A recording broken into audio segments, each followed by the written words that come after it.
Isaías, capítulo 28. Será castigada a impenitência de Efraim. Ai da soberba coroa dos bêbados de Efraim e da flor caduca da sua gloriosa formosura, que está sobre a parte alta do fertilíssimo vale dos vencidos do vinho.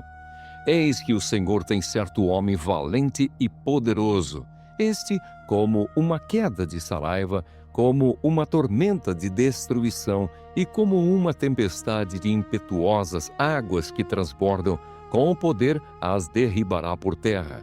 A soberba coroa dos bêbados de Efraim será pisada aos pés.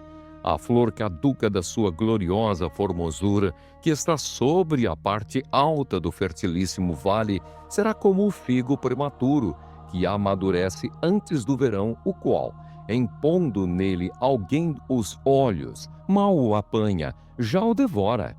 Naquele dia, o Senhor dos Exércitos será a coroa de glória e o formoso diadema para os restantes de seu povo. Será o espírito de justiça para o que se assenta a julgar e fortaleza para os que fazem recuar o assalto contra as portas, contra os habitantes de Jerusalém. Mas também estes cambaleiam por causa do vinho e não podem ter-se em pé por causa da bebida forte. O sacerdote e o profeta cambaleiam por causa da bebida forte. São vencidos pelo vinho, não podem ter-se em pé por causa da bebida forte. Erram na visão, tropeçam no juízo, porque todas as mesas estão cheias de vômitos, e não há lugar sem imundícia. A quem, pois, se ensinaria o conhecimento? E a quem se daria a entender o que se ouviu? Acaso aos desmamados e aos que foram afastados dos seios maternos? Porque é preceito sobre preceito, preceito e mais preceito, regra sobre regra, regra e mais regra, um pouco aqui, um pouco ali. Pelo que por lábios gaguejantes e por língua estranha falará o Senhor a este povo, ao qual ele disse: Este é o descanso. Dai descanso ao cansado, e este é o refrigério. Mas não quiseram ouvir. Assim, pois, a palavra do Senhor lhes será preceito sobre preceito, preceito e mais preceito, regra sobre regra, regra e mais regra. Um pouco aqui, um pouco ali, para que vão e caiam para trás e se quebrantem, se enlacem e sejam presos. Ouvi, pois, a palavra do Senhor, homens escarnecedores, que dominais este povo que está em Jerusalém. Porquanto dizeis: fizemos aliança com a morte e com o além fizemos acordo.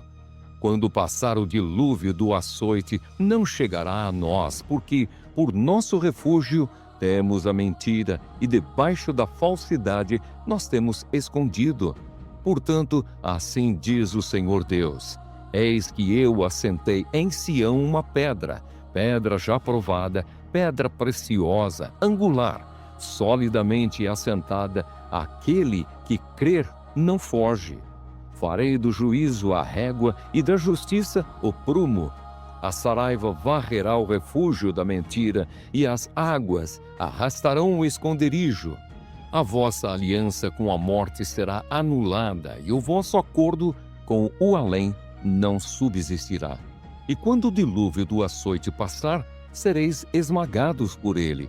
Todas as vezes que passar, vos arrebatará, porque passará manhã após manhã, e todos os dias e todas as noites, e será puro terror o só ouvir tal notícia.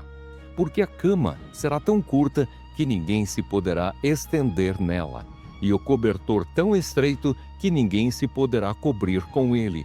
Porque o Senhor se levantará como no monte Perazim e se irará, como no vale de Gibeão, para realizar a sua obra estranha e para executar o seu ato inaudito.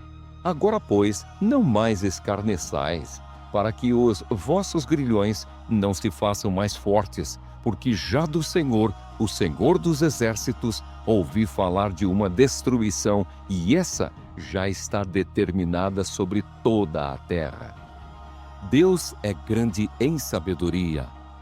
Inclinai os ouvidos e ouvi a minha voz. Atendei bem e ouvi o meu discurso. Porventura lavra todo dia o lavrador para semear? Ou todo dia sulca a sua terra e a esterroa? Porventura, quando já tem nivelado a superfície, não lhe espalha o endro, não semeia o cominho, não lança nela o trigo em leiras, ou cevada no devido lugar, ou a espelta na margem? Pois o seu Deus assim o instrui devidamente e o ensina. Porque o endro não se trilha com instrumento de trilhar, nem sobre o cominho se passa roda de carro, mas com vara se sacode o endro e o cominho com pau. Acaso é esmiuçado o cereal? Não. O lavrador nem sempre o está debulhando, nem sempre está fazendo passar por cima dele a roda do seu carro e os seus cavalos. Também isso procede do Senhor dos Exércitos. Ele é maravilhoso em conselho e grande em sabedoria.